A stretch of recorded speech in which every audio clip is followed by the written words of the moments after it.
It is Top 5 Tuesday here on Main Street Sports Today, presented by the Tennessee Orthopedic Alliance of Columbia. That's Wade Neely. I'm Maurice Patton. We are coming to you from HQ, the Lee Company Studios here in Columbia, Tennessee. Happy to be with you here for the next couple of hours talking local, regional, and national sports as we try to stay warm. I left Hampshire last night and there was snow on the roof of my vehicle. Not what you want to see when you've got to drive back to Franklin. No, probably not. I enjoyed the snow, but I enjoy the snow when I can look at it. Well, yeah. I enjoyed the snow, but if it's going to snow, don't give me what we got last night. We didn't even get any in Pulaski. The house in Nashville, we got a fair amount, but not much in Pulaski. But if it's going to snow, give me some real snow. Don't mess some stuff up, right? They quote unquote let kids out of school a little more compared to back in our day, a little easier. Mm-hmm. If the kids don't even get out of school, then it's not even worthy of being called a snow almost. So come on, give me a little more than what we got last night. Yeah, it just kind of spit last night, just enough to get you worked up. Exactly. Yeah. Got a great show coming today. We've got Chip Walters, the Blue Raider voice, excuse me. You can find him at Choose Chip on Twitter. He'll be with us to open the second hour, talking a little MTSU athletics. The Blue Raiders finished up their football season this past weekend on the road. Men's basketball picked up a huge victory on Sunday. I actually got to watch it. And we'll talk about all that and more with Chip at the top of hour number 2. We've got some NBA stuff to chat about. We've got some Major League Baseball stuff to chat about. And we should probably talk about a little college football because this will be the final projected bracket for the college football playoffs. It comes down tonight before it gets real this weekend following conference championship games when they actually announce the 12-team playoff bracket. So we'll talk a little bit about what we can expect tonight and how much that will inform, again, that final. Yeah, it's your last little taste tonight. 4.0 comes out, and this is your kind of final dress rehearsal. This is the final draft if you're doing that research paper for your college. Final draft, and I still got a feeling we're due for at least one or two shakeups heading into conference championship weekend. We'll take a look at some of those conference championship matchups as well and see what we think about those. It's going to be an interesting weekend, as have most of the weekends been this college football season. And, by the way, it is Top 5 Tuesday. Wade and I will close the show by bringing you our top 5 most hated television characters. Wade is over here feverishly looking at the Notre Dame schedule. Oh, okay. I thought which is a hated character for some, I would imagine. But yes, that would be number 1 with a bullet. Yeah, actually. But okay. Yeah. So you want to talk a little Notre Dame? Well, you mentioned most hated, and I just Ohio State was already public enemy number 1 last week, and so instantly went to South Bend. The Michigan fan in me just kind of just naturally. It was a Freudian slip. I apologize, folks. No apologies necessary. Yeah.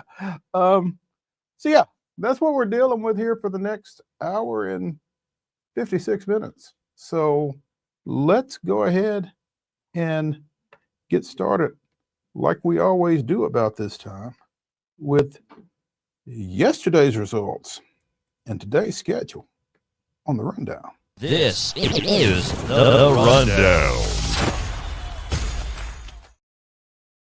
Let's kick this rundown off with girls basketball action last night. On the hardwood, it was CPA defeating Friendship Christian. 58-21 was that final. Cheatham County taking care of Sycamore 54-38. Community on top of Eagleville 61-56. Huntland 38, Culleoka 25. FC Boyd Christian 65.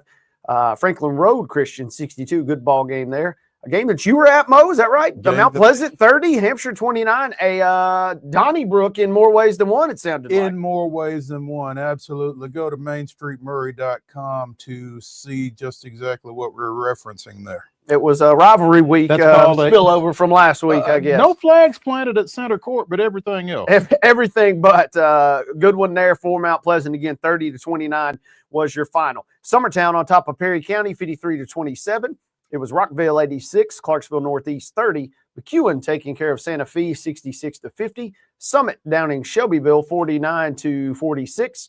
Giles County defeating Spring Hill last night 53-24. Boys basketball action from last night. We had Friendship Christian with a 68-50 win over Christ Presbyterian. It was Eagleville 84, Community 56. Culleoka with an 83-39 win over Huntland. Mount Pleasant 79, Hampshire 39. Again, coverage at mainstreetmurray.com. Lawson with a 57-53 win over White House. Summertown 88, Perry County 45. Rockvale, as we used to say when I was growing up, busted the clock. 101-43 over Clarksville Northeast. Santa Fe with a 72-54 win over McEwen. 40 points from guess who? Alden Slaughter in that one. Picking up where you left off. Absolutely. Summit with a 60-58 win over Shelbyville. In Shelbyville. Sound like a good ball game. Mount Juliet Christian 63, South Haven Christian 42. It was Giles County 58, Spring Hill 49. In men's basketball action last night, Lindsey Wilson with a 65-59 win over UT Southern. And we'll talk more about this one later in the show. But Monday Night Football, the Broncos with a 41-32 victory over Cleveland. And even in the loss, Cleveland manages to be entertaining. One guy in particular. Famous Jameis, baby. Buy a ticket. That's all we got to say. Doubleheader basketball schedule for tonight. These games tip off at 6 unless otherwise indicated. Let's go Rossview, who's at BGA tonight. Spring Hill is at Battle Creek. Mount Juliet traveling to Brentwood. Montgomery Central visiting Cheatham County. It'll be Kenwood on the road at Clarksville Academy. Short trip. Lawrence County at Columbia tonight. Clarksville is at Creekwood. Houston County traveling to Frank Hughes. Davidson Academy is at FRA. University School of Nashville is at Friendship Christian. Fayetteville will come to Giles County tonight to the Hardin Mayfield Gymnasium. It'll be Fairview at Hickman County. Hillsboro at Hume Fogg. Stratford will be at Hunters Lane. Logan County, Kentucky is at Joe Burns. Glencliff at John Overton. Independence at Laverne. Gallatin is visiting Lebanon tonight. Hampshire is at Lewis County, and Harpeth traveling to Liberty Creek. Also, Richland is at Loretto. That should be a decent ball game. Yeah. East Nashville travels slightly north to Maplewood.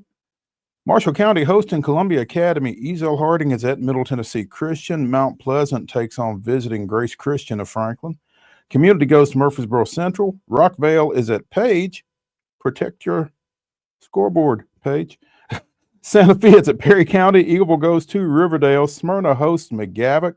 Greenbrier is at Springfield in a big Robertson County tilt. White House Heritage goes to Sycamore. Merrill Hyde is at Trousdale County. West Creek hosts Station Camp. Wilson Central is at White County. And Zion Christian hosts Riverside Christian. Again, those are all double headers, all beginning at 6 o'clock with the girls. Speaking of girls basketball, these games are what we have for standalone girls action tonight. Siegel at Centennial. All these games beginning at 6 p.m. Siegel at Centennial. Harpeth Hall at Good Pasture. Oakland is at Green Hill. Portland is at Hendersonville. Baylor traveling to Providence Christian. STEM Academy at Kip Nashville. But we also are hearing reports of Kip Nashville at Valor Collegiate. So if you're a Kip Nashville fan, double check before you head out. If you're a STEM Academy fan, double check. Also, yeah, you don't want to roll up to Kip Nashville and find out there ain't no game going on. So make sure you check that out. Other games we have listed, these are boys-only contests tonight. Kirkwood at Franklin beginning at 7:30. Tennessee Heat at Good Pasture tonight. Nolensville is at Stewart's Creek. Red Boiling Springs traveling to Watertown. And we have Westmoreland visiting White House. Men's basketball action this evening, 6 o'clock tip. You can see it on ESPN Plus. Lipscomb goes to It used to be the Roundhouse. Now it's just McKenzie Arena, I think, taking on the Mocs of Chattanooga. And in the SEC ACC Challenge or ACC SEC, depending on which conference you have allegiance to, Syracuse, a lot of orange here, coming to Food City Center at Thompson Bowling Arena, taking on the number 3 Tennessee Volunteers. NBA action. The Grizzlies stepping away from the Grindhouse, heading out to Big D, taking on the Mavericks. That's a 7:30 tip on FanDuel Sports. Ladies and gentlemen, that is your rundown.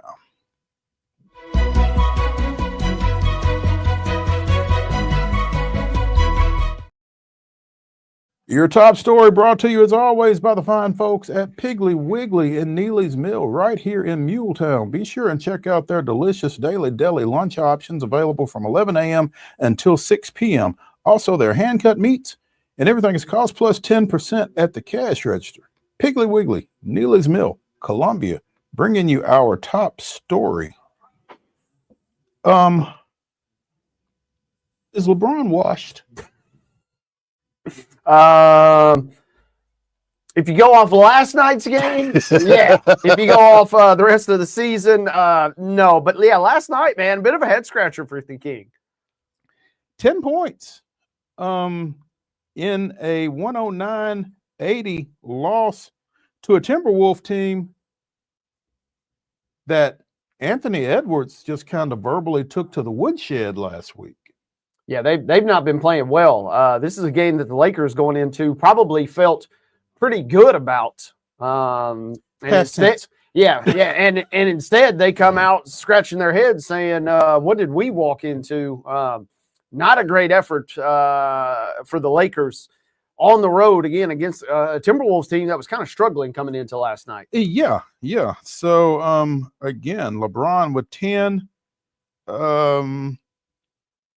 I think he's got a streak of consecutive games in which he has scored double digits. I mean, when you're the GOAT, then surely you don't go out and put up a 9-point game, right? So, but he shot 4 of 16 from the floor, missed all 4 of his 3-point attempts, 2 of 4 from the line, played 30 of 48 minutes, and apparently entering the year, LBJ had set a goal of playing in every game for the Lakers. I think that's not going to happen. I mean, when you're 39 years old, when you look around the league at some of the other folks who are espousing the load management theory, and you're 39 and you think you're going to play in all 82,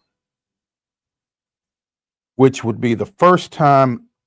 The only other time LeBron James has played in all 82 regular season games was in 2017, 2018. 21 years. Once he's gone to the post every night. I don't know what at the age of 39 would make him think that this is going to be the second time he's going to do it. But I'll tell you what, I'm not usually in the business of betting against that guy. And the one thing we know for sure, if it comes down to his word versus JJ Redick's word, guess who's going to win that battle, right? There you go. Hey, we need you to sit tonight. No, buddy. Sorry. No, that ain't happening. But, I mean, do you want 80% LeBron starting or playing in all 82 games, or do you want, 92% LeBron playing in 70 games? I mean, or if you're LeBron, which do you want? Well, I mean, when we hear that declaration, it kind of just comes down to he's done virtually everything there is to do in this league. Why not add one other crazy nugget to his resume at that age? Yeah. So if he is determined, that's the one guy, like I said, I'm not betting against that guy if that's what he's determined to do. Now, with that being said, if I'm a fan, obviously I prefer the other scenario where, I mean, the Lakers are clearly going to be in the discussion, probably going to even avoid a play-in situation this year. They might actually full-blown be in the playoffs to begin with. So that, and coming off the Olympics as well, I mean, this would be the craziest thing that he potentially has done in his entire career. And like I said, I'm not usually in the business of betting against that guy, but yeah, you get the feeling there's going to be some point where he's going to have to take a break. Again, 4 of 16 last night, 0 of 4 from behind the arc. That makes him 0 of 19 from behind the arc in his last 4 games. Hadn't been shooting well, and it's a rough night for them. On the flip side, that's a big win for Minnesota because the Lakers kind of had been punching above their weight and punching above expectations. So now Minnesota eyeballs that game and says, okay, this was actually a decent win for us. Maybe they kind of start finding a little bit of rhythm, gets them to 500 for the year. I don't know I don't know that's in the best interest of him and us if he does that. But if he's feeling well and feeling good, then he should play, said JJ. But again, it's not JJ's decision. No. So somebody else is going to have to prevail upon LeBron to your point too. The entire Lakers 6 of 31 last night. Connect was 0 of 5. Rui, he only took 1, but he was 0 of 1. Anthony Davis 0 of 2 from beyond the arc. Max Christie for some reason was compelled to shoot 7 3-pointers. He only made 1 last night. So I mean, they shot 20% from downtown as a team. Seems like everybody had an off night shooting, and they're still in decent shape sitting there. Again, they're punching above weight, I think, from what a lot of folks anticipated coming into the season at 12-9. 12-9, 8th place in the West. 1 game ahead of Minnesota. 1 game out of the number 4 seed. So the question for the Lakers is, I mean, can they afford to get these kind of stinkers of nights out of him? But can they afford to have him off the floor entirely? I mean, it's a high risk, high reward situation, sounds like. Yeah, and that's where I come back to. You cannot bank on LeBron. He's already had some kind of turn back the clock performances this year. You can't bank on those. That's where guys like Connect, who, again, continues to be in the starting lineup, those role players are going to have to step up and play bigger roles for him to thrive the way they need, for LeBron, that is. Sure. Because he's not going to be able to go out. He hasn't scored, had 27 against Utah, but I mean, against Utah, they're in the Cooper Flag sweepstakes. So, I mean, he hasn't scored 20 plus for about 5 or 6 games now at this point. So, I mean, you cannot bank on him. He can't carry you in that capacity. He can carry you in a playmaking capacity, but that's also going to mean that the other guys got to step up. Right. I mean, if you're making plays, then somebody else has to finish plays. And I'm not sure that the Lakers are necessarily built for that. Yeah, I mean, at the end of the day, I mean, similar to the Cowboys in this regard. They're kind of a quote-unquote superstar team, but really, I mean, this is a team that's gotten pummeled by the Nuggets the last couple of years in the playoffs. This is a team that has squeaked in the playoffs the last couple of years. We're not talking about any real serious sorry, Lakers fans. We're not talking about any real serious team in terms of contention, even in the Western Conference, I don't think, this year. As crazy as it would be, and as great of Anthony Davis is a fringe MVP candidate to start this season. But with all that being said, we're still talking about a team that's relatively mediocre in the grand scheme of things. They've kind of punched above their weight, as I've said a few times, to this point thus far in the season. It's interesting that you parallel the Lakers and the Cowboys because there are so many Lakers Cowboys fans. The Timberwolves put out a graphic after their win last night with the quarter-by-quarter scoring, Lakers 80, Timberwolves 109, and they've got a stick figure drawn of an angry emoji. Mm-hmm. And I wish I had thought to send this to Mark because I saw it prior to the show, but they've got an angry emoji wearing a Yankees cap, a Cowboys t-shirt, and Lakers shorts and Nikes. And throw on an Alabama jersey for good measure. Or Notre Dame. Well, they haven't won anything, though. Well, yeah. True, but they are stuck in the past. You're right about that. Yeah, okay. yeah. These are all franchises that are stuck in the past. And, you ride up and down Main Street here in Columbia, and you'll see some of those random F-150s that have the Yankees logo. They have the Lakers logo. They have the Cowboys logo. Those fans exist in this world, and it's good to see the Timberwolves poking fun at them a little bit. Absolutely. They chose violence with that one, no Yep. doubt. Hey, Let's take a break here on Main Street Sports Today, presented by the Tennessee Orthopedic Alliance of Columbia. When we return to the Lee Company studios, let's talk a little college football. It's a big night tonight. Stay tuned after the break.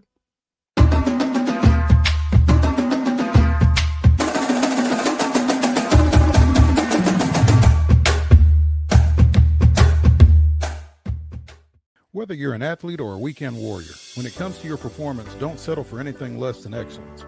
We're proud to announce that Mid-Tennessee Bone and Joint Clinic is now Tennessee Orthopedic Alliance of Columbia, where we are redefining sports medicine and orthopedics. Tennessee Orthopedic Alliance's team of expert sports medicine physicians understands the unique demands of your body.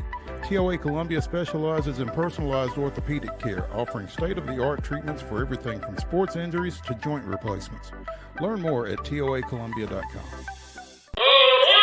Step into the Lionel retail store at Opry Mills, Nashville, and you'll be captivated by all the magic of the 123-year history of Lionel trains. Whether you're already a train enthusiast or just getting started, Lionel will energize your love for trains. NASCAR fan? Come check out your local Lionel station to learn all there is to know about model trains and die-cast NASCAR collectibles. Visit nashville.lionel.com or call 615-455-9399.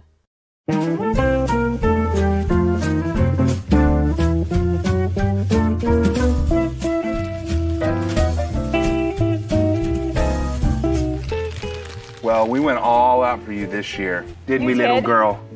Yep, we got you what you wanted with all the bells and whistles. A brand new car? Let's go check it out. Come on. We're here. Oh my gosh, we're going to the garage. I got a car. Yep, let's get in here. Let me show you what's going on. Hey, Mr. and Mrs. Duggar, got your 18 series heat pump with your ultraviolet home treatment system. I cannot believe it. Thank you. Yes! Give the gift of clean air this year. Merry Christmas from the Busy Bee family.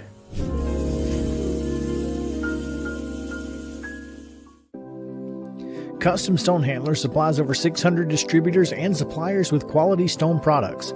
Along with River Stone, we produce and distribute over 100 building, landscape, and other bulk products.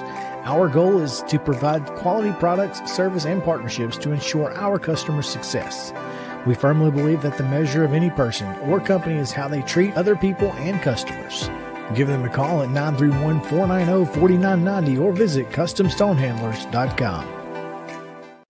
With Lee Company technology, the best handymen are hands-off. Lee Company techs have been using visual findings and other smart technology tools for years to add transparency and virtually take customers along. You see what we see, whether we're in a crawl space or on a roof. With Lee Company, technology helps us help you, no matter what's happening in the world or at your house. He shoots, and he scores!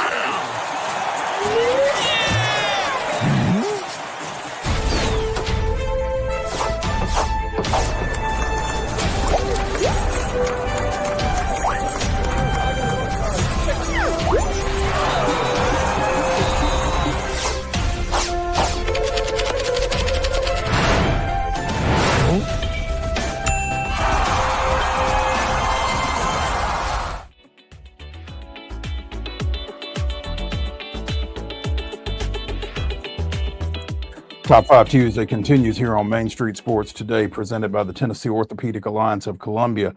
That's Wade Neely. I'm Maurice Patton. We're coming to you from the Lee Company studios here in Columbia. And as has been the case each of the previous 4 Tuesday evenings / Tuesday nights, the college football playoff rankings and bracket projections will come down later today. I guess it'll be at halftime of a basketball game or between basketball games on ESPN, if last week was any indication. But spoiler alert, Oregon will be number 1. Feel pretty confident about that. Past that, who knows? Yeah, this is the week where everything's kind of up in the air, right? I really think so, because I as we discussed with Christopher Gabriel yesterday, I think at some point,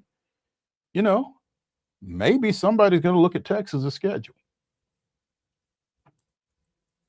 And slide them down at this point without losing?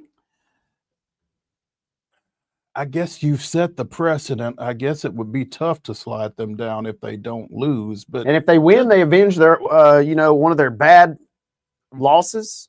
their bad loss. Bad.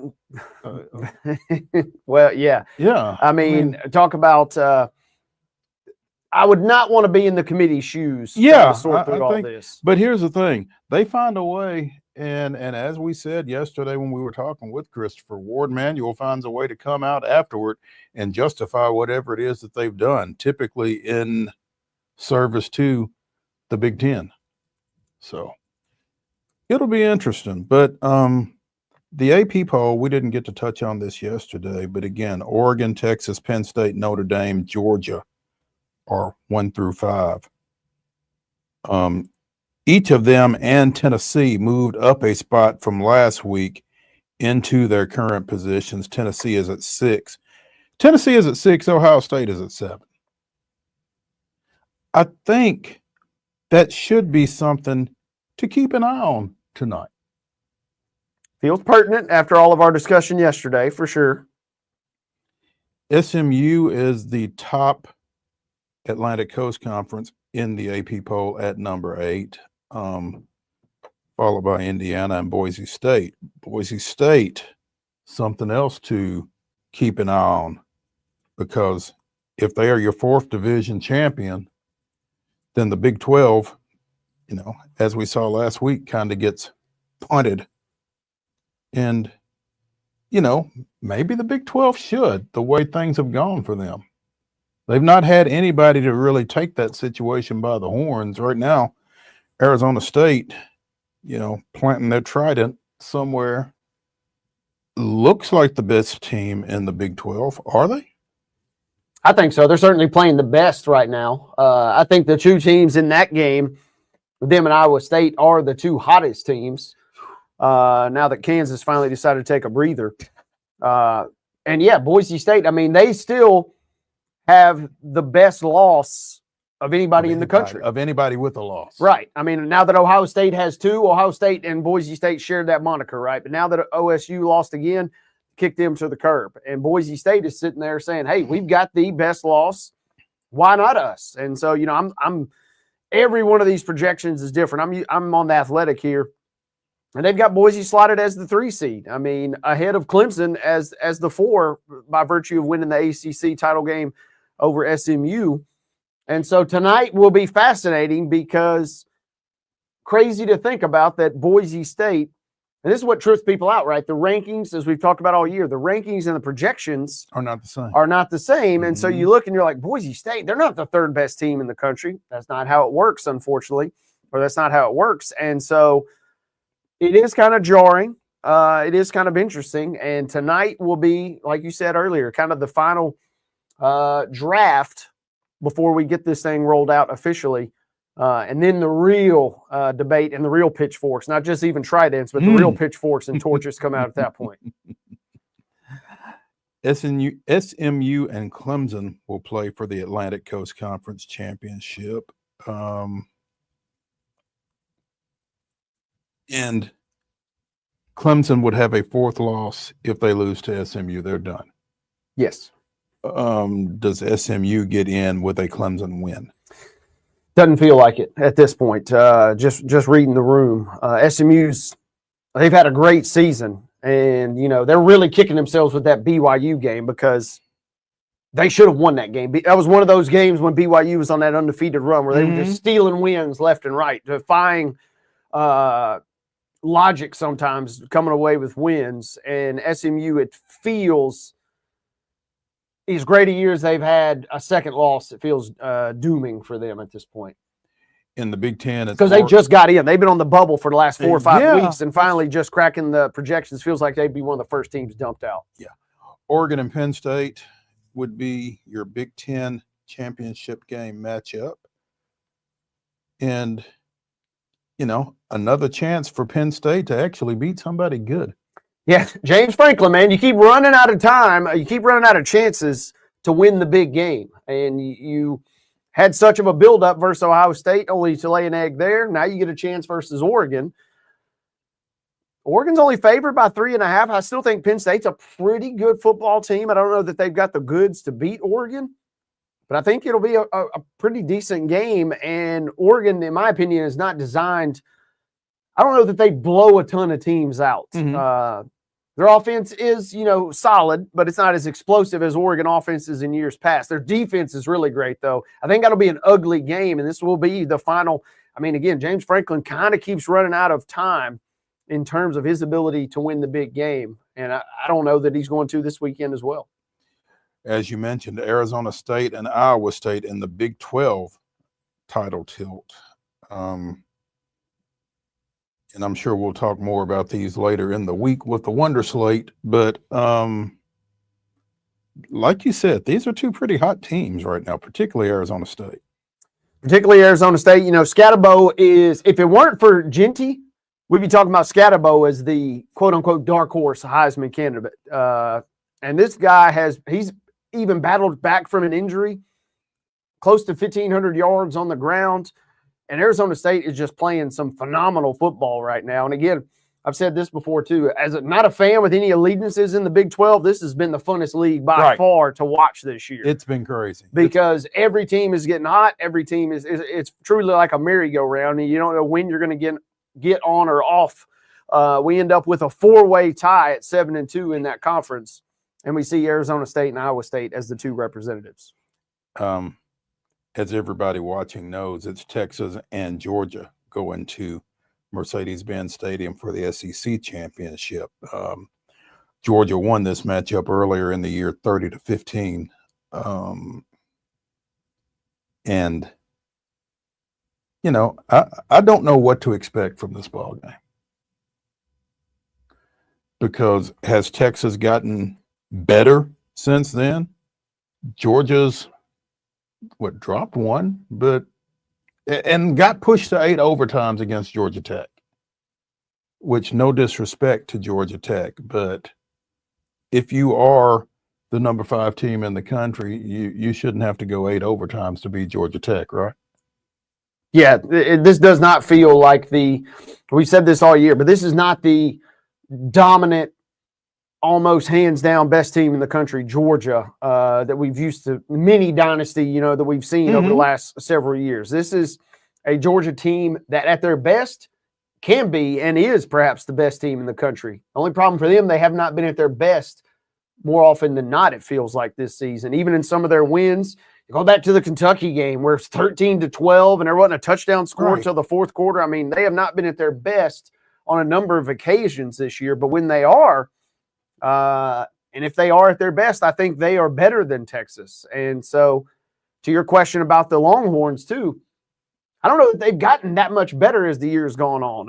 It felt like they just ascended to the number 2 spot and then kind of through attrition. Just through attrition and just hung out there. And then when Georgia beat them, everybody else, kind of just started falling back behind as well in those SEC standings. And Texas, somehow, some way, good, bad, or indifferent, whoever, tabulated the computer to spit out the conference schedule this year, may have given them a little bit of an easier schedule, and they end up as the only team that has one conference loss, the only team with one loss in general in that whole league this year. This game had a little bit more juice before Memphis showed up last Friday and knocked off Tulane, but Army and Tulane will play for the American Championship at West Point.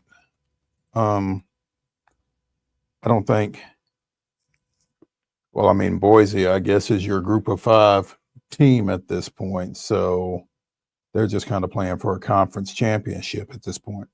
Yeah. Barring absolute all hell breaking loose, feels like Tulane bit the dust last week. Army bit the dust 2 weeks ago when they lost to Notre Dame. And yeah, you're playing for pride. And I was kind of stunned by that Memphis game, but, maybe not as much because, man, there's a lot of buzz about Tulane head coach John Summerall, and maybe he's already – we hear that every time this time of the year. Is he looking at this job? Is he looking at that job? He's already been linked to a couple different ones. And, sometimes those rumblings kind of lead to some stinkers down the stretch. And Memphis is a good team, but man, they throttled Tulane on Friday night. Okay, so riddle me this, Batman. Boise and UNLV on the blue turf for the Mountain West Championship. If UNLV goes and does the unthinkable, then what? Boise's only favored by 4. So maybe it's not as unthinkable. And has not looked great the last couple of weeks. But and they won. Boise defeated UNLV, what, 29-24 earlier in the year. I don't think if you're asking if UNLV's got the juice to get in, I don't feel like they do. But who does, though? Because you got to have a group of 5, right? Tulane just lost last week. Maybe. And is it Boise anyway? I mean, in a perfect world, Army takes care of Tulane, and then you give it back to Army maybe at that point. That's just my Wouldn't personal that preference. be awesome to see a service academy in the playoffs? It'd be fun, but man, UNLV. And unless you're the team that's got to play them.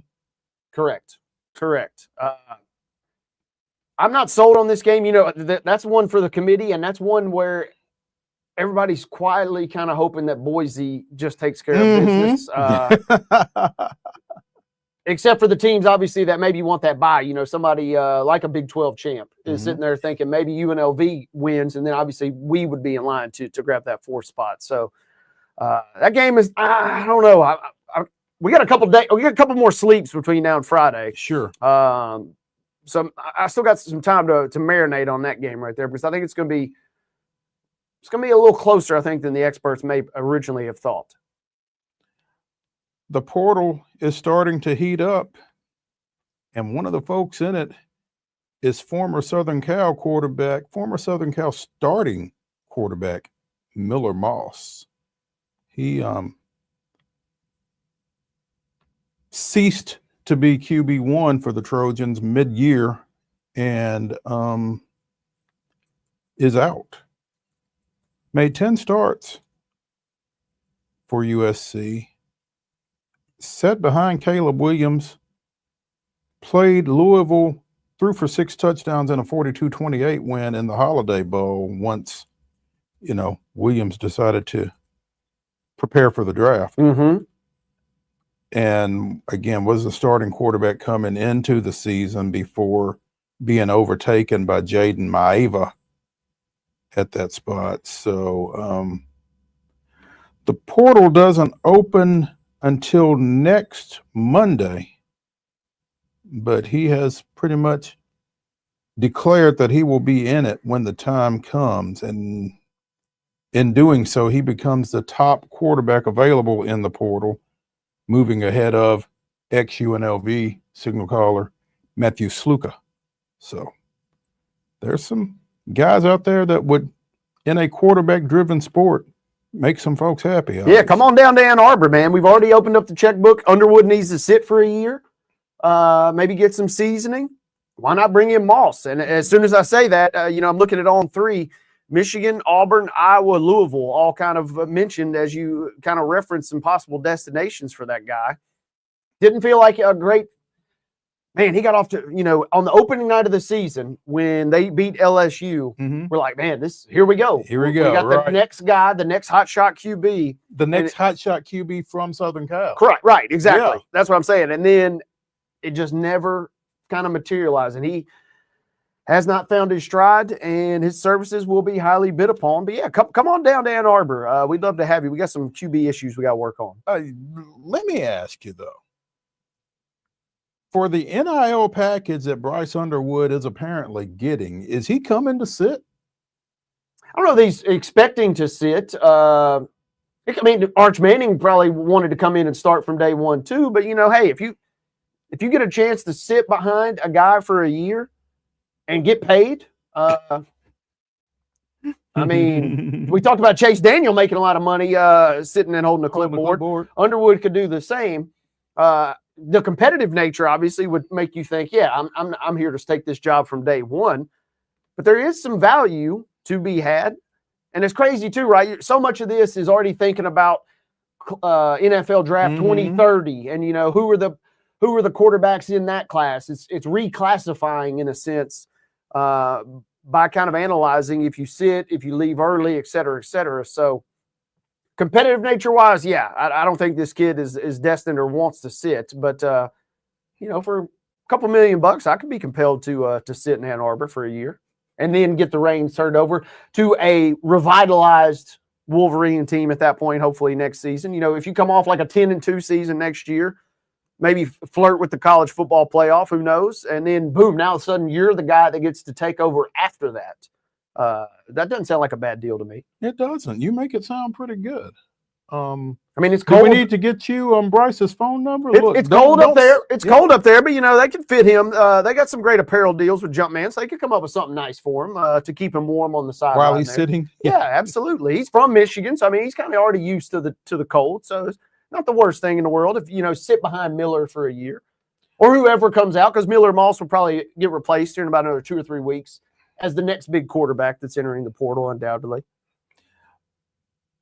Also hitting the portal is former App State coach Sean Clark, 40-24 in 5 seasons over in Boone.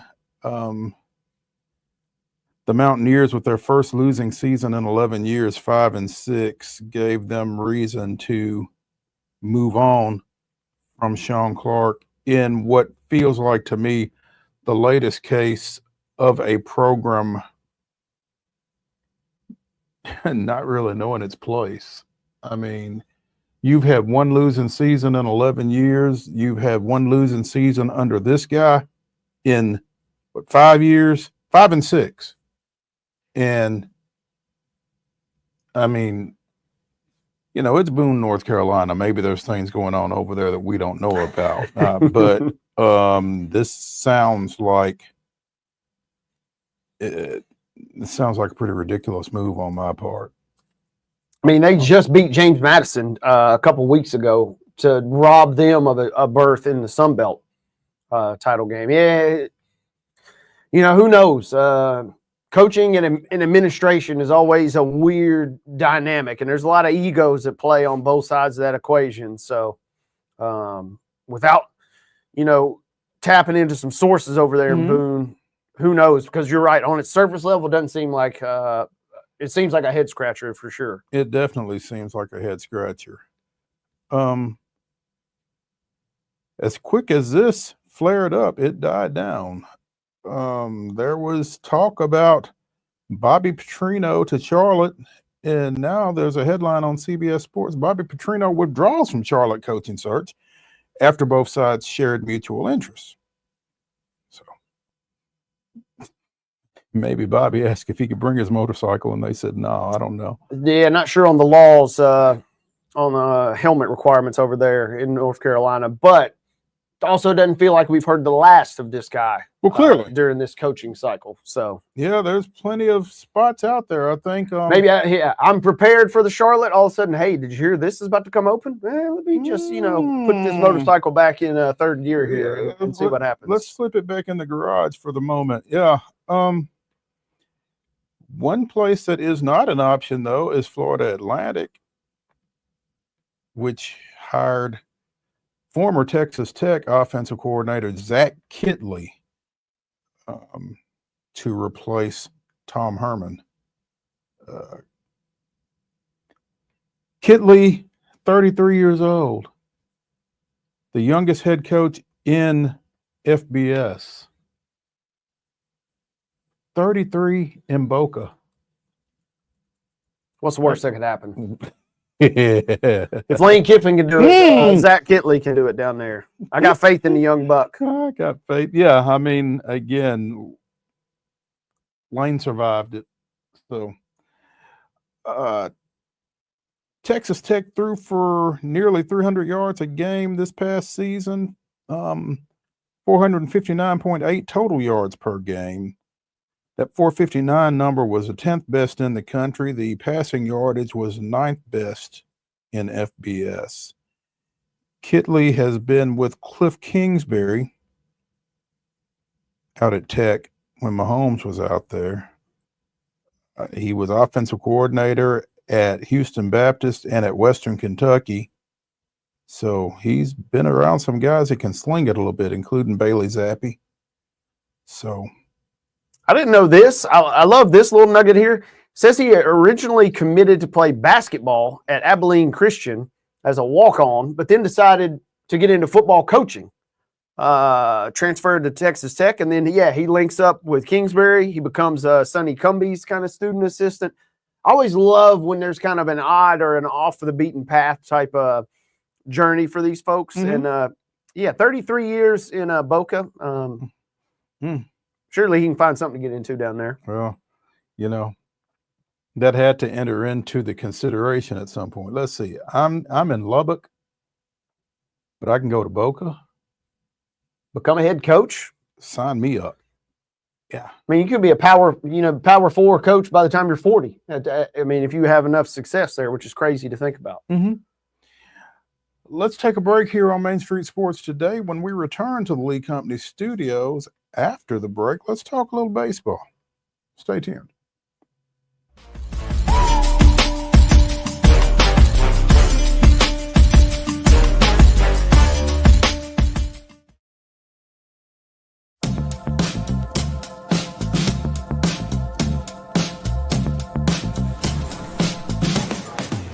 Do you want to be a bad man?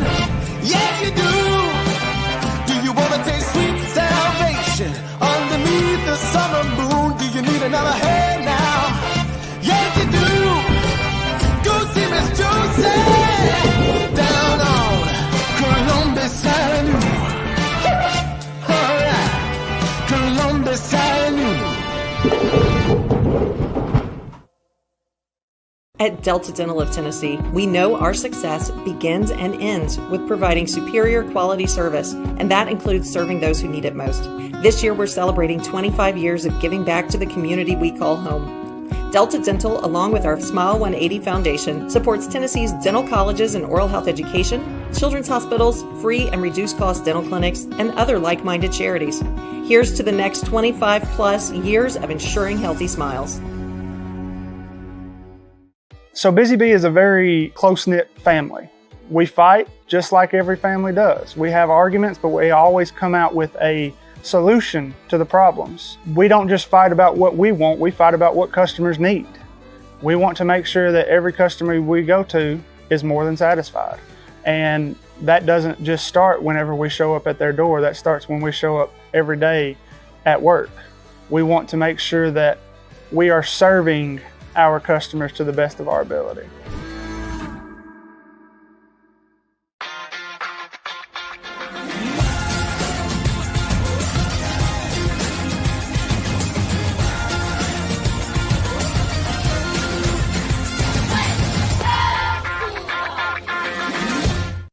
With Lee Company technology, the best handymen are hands-off. Lee Company techs have been using visual findings and other smart technology tools for years to add transparency and virtually take customers along. You see what we see, whether we're in a crawl space or on a roof. With Lee Company, technology helps us help you, no matter what's happening in the world or at your house. Whether you're an athlete or a weekend warrior, when it comes to your performance, don't settle for anything less than excellence. We're proud to announce that Mid-Tennessee Bone and Joint Clinic is now Tennessee Orthopedic Alliance of Columbia, where we are redefining sports medicine and orthopedics. Tennessee Orthopedic Alliance's team of expert sports medicine physicians understands the unique demands of your body. TOA Columbia specializes in personalized orthopedic care, offering state-of-the-art treatments for everything from sports injuries to joint replacements. Learn more at toacolumbia.com.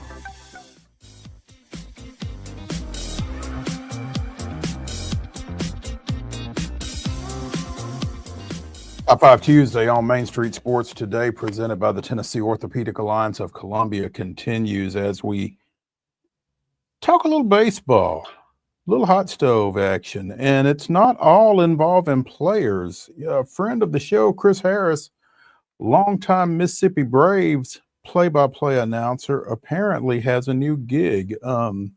Tweeted out Sunday night that he would be joining what are they? They are the Trash Panda, the Rocket City Trash Pandas. There we go. Out of Madison, Alabama. Don't call it Huntsville. And he's manager of broadcasting and media relations, I believe was the title, but he'll be working with legacy broadcaster Big Papa Panda. There we go. Josh Carey, who is the grandson of Harry Carey. Yep. Love his Twitter bio. Son of that guy, grandson of the other guy.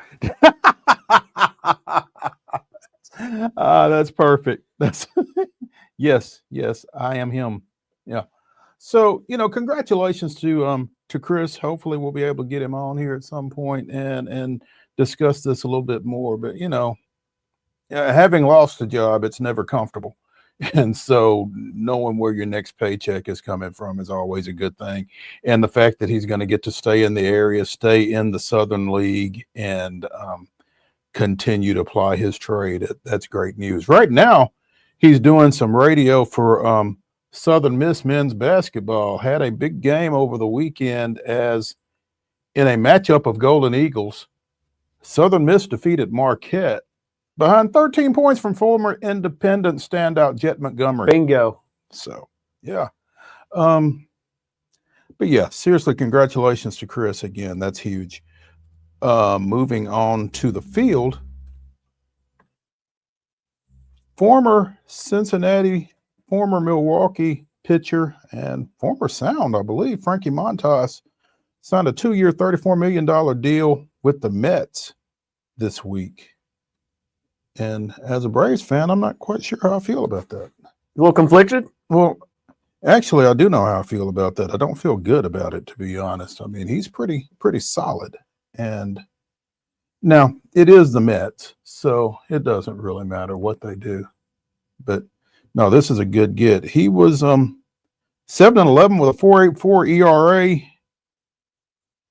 over 30 starts with Cincinnati and Milwaukee.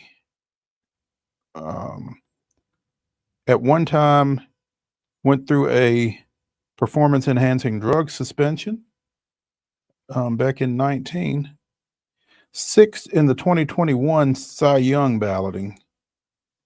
So, I mean, he's not necessarily a 1 or a 2, but he's a guy who can, as they like to say, eat up some innings. It's a quality back end rotation guy. Mets will shoot for him to be the 4th or 5th starter come opening day. You got to have one. Yeah. They ain't going to get on the Dodgers level as far as, having an ace for all 5 spots, but this seems like a pretty good deal. And also kind of seems kind of like a little bit of a repeat of a strategy they've tried before, where signing to a smaller deal to try and maybe entice maybe a bigger name, or, not lock somebody up for a much longer contract. And, it would be interesting. Like you said, you need those innings eaters. And the fact that you can maybe get a guy who would be a fringe ace for some teams as your 3rd or 4th or maybe even 5th option is kind of, in theory, what you want to strive to as an organization. Sure. You mentioned the Dodgers. I wish I understood their roster management approach. They signed Tommy Edman to a 5-year, $74 million contract extension over the weekend. Edman plays shortstop. He plays center field. They're just collecting guys, and then they just throw them out there, man. I don't get it. You've got Mookie Betts. You're talking about bringing him back to the infield. You've got Gavin Lux. You've got Chris Taylor is still on the roster, I think. You've got all these guys. I mean, I've heard of positionless basketball. Yeah. I don't know that positionless baseball necessarily works, but hey, spend it, guys. Go ahead. I don't know if the Dodgers' theory is we're going to sign everybody that everybody else wants to sign so that they can't. I mean, I don't know how it works. Yeah. Any other franchise, I'd be like, okay, there's no way this works.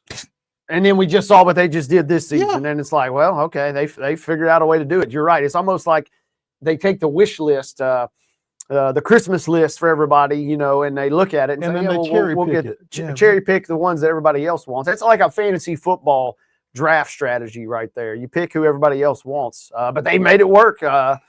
As the champs, you know, he's the NLCS MVP, and you get a chance to lock him up. It seems like a pretty good deal for them.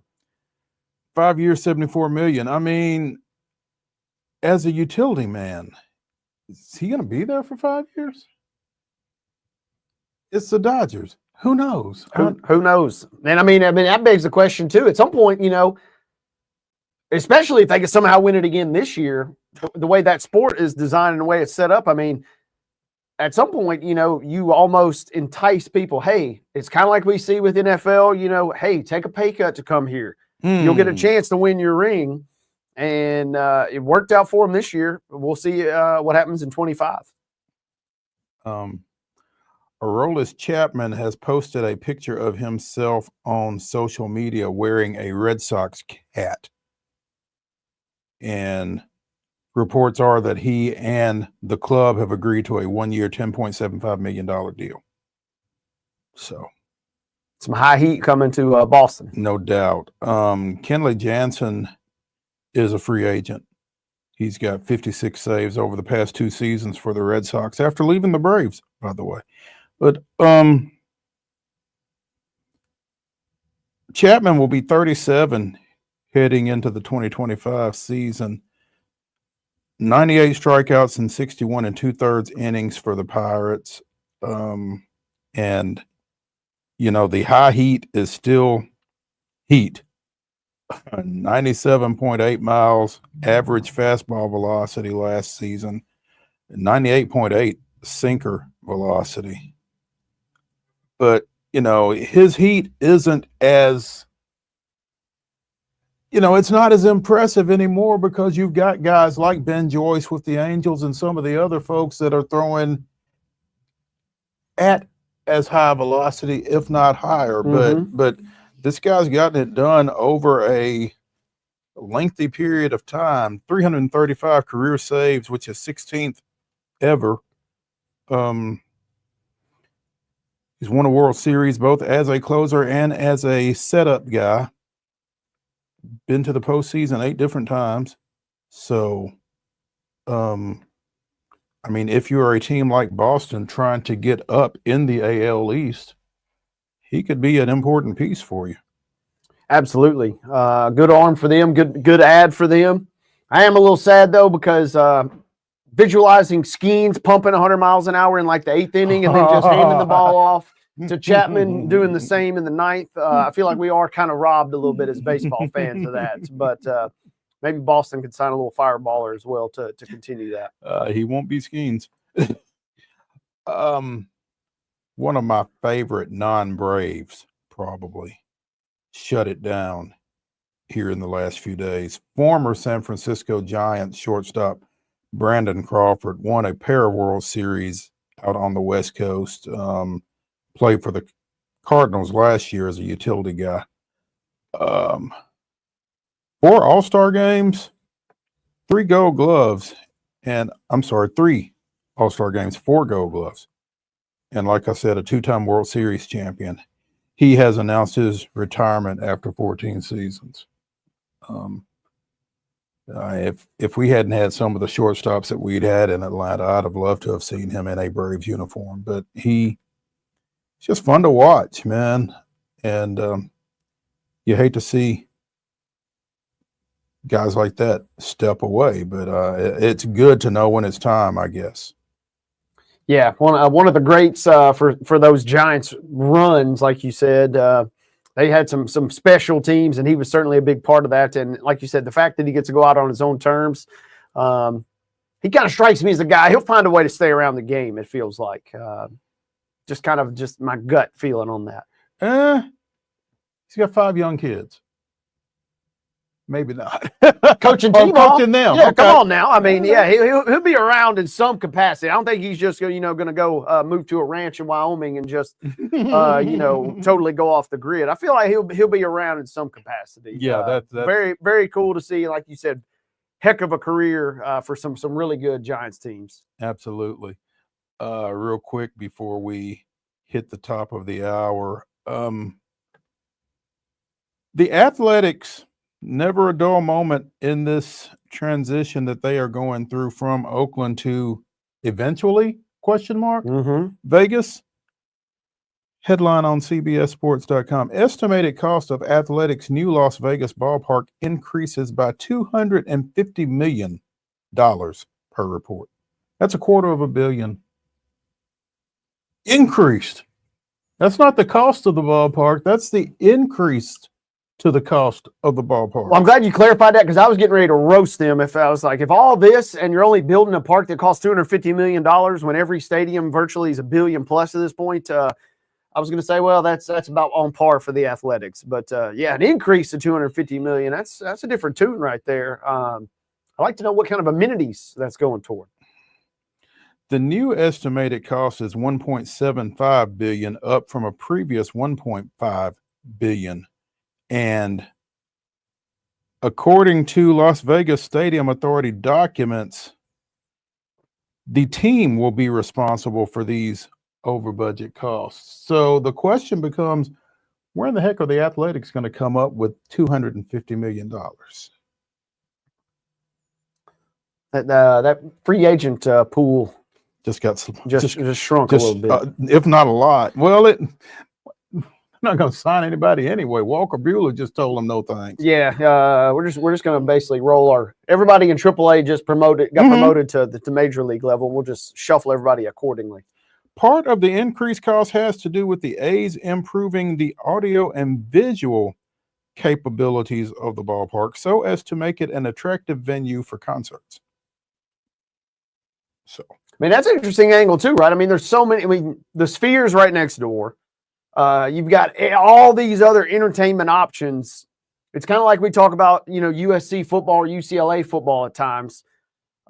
You're competing against so many other options. You got to do something to separate yourself. So I guess in some regard, maybe we shouldn't be surprised that they're trying to really put on the sizzle in this situation here. Absolutely. Hour number one of Top 5 Tuesday here on Main Street Sports Today, presented by the Tennessee Orthopedic Alliance of Columbia, is in the books. When we return to the Lee Company studio for hour number two, we will be joined by the Blue Raider voice, the pride of the dimple, the 2024 National Sports Media Association Tennessee Sportscaster of the Year finalist, Chip Walters. Join us after this.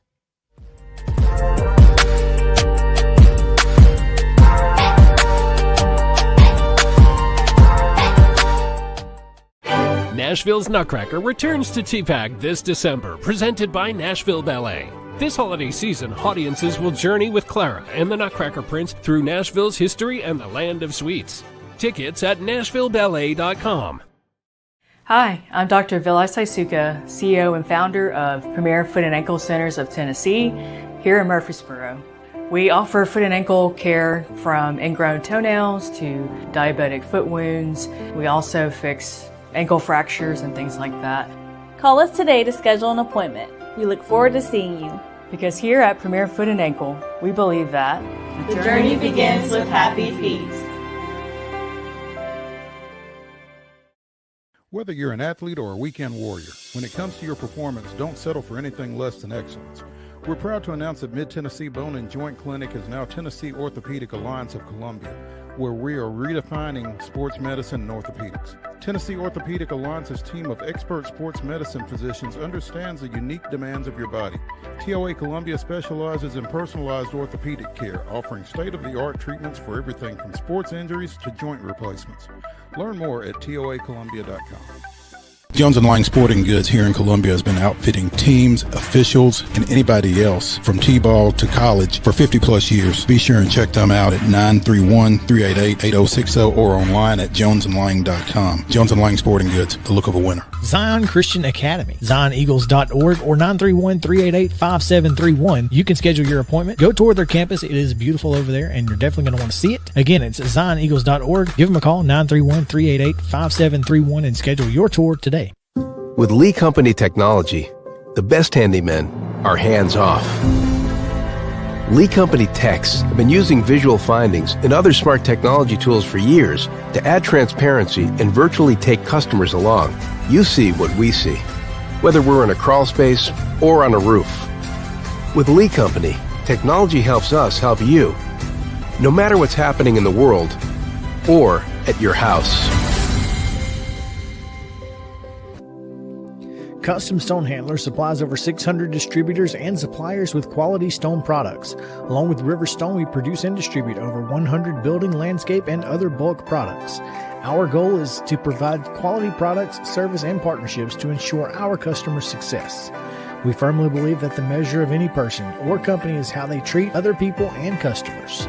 Give them a call at 931-490-4990 or visit CustomStonehandlers.com. Piggly Wiggly, located in Neely's Mill Shopping Center, is Columbia's locally owned and operated Cost Plus 10 grocery store dedicated to serving the community with low prices and smiling faces. Piggly Wiggly offers fresh, hand-cut meats daily as well as daily hot plate lunches from their deli counter. You're certain to see smiling faces and a helping hand when you're here at Piggly Wiggly. Come by and check out our fresh produce, high-quality meats, and more. Down home, down the street, we'll see you at the Pig. What's that handle all day?